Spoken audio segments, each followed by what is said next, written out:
తాజా అంశాన్ని చూస్తున్నాం. శాసనసభ స్థానాలు పెంచాలంటే రాజ్యాంగ సవరణ చేయాల్సిన అవసరం ఉందని కేంద్ర హోంశాఖ అభిప్రాయపడింది.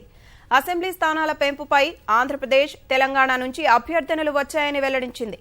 పెంపు సాధ్యాసాధ్యాలపై అటార్నీ జనరల్ అభిప్రాయాన్ని కోరగా ఆర్టికల్ 173 ప్రకారం 2026 వరకు పెంపు సాధ్యం కాదని చెప్పారని పేర్కొంది.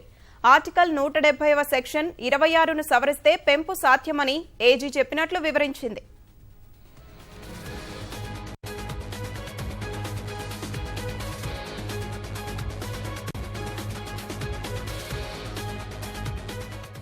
తాజా అంశాన్ని చూస్తున్నాం. శాసనసభ స్థానాలు పెంచాలంటే రాజ్యాంగ సవరణ చేయాల్సిన అవసరం ఉందని కేంద్ర హోంశాఖ అభిప్రాయపడింది. అసెంబ్లీ స్థానాల పెంపుపై ఆంధ్రప్రదేశ్, తెలంగాణ నుంచి అభ్యర్థనలు వచ్చాయని వెల్లడించింది.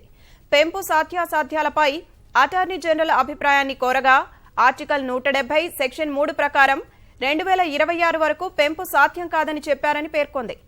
ఆర్టికల్ 170వ సెక్షన్ 26ను సవరిస్తే పెంపు సాధ్యమని ఏజీ చెప్పినట్లు వివరించింది.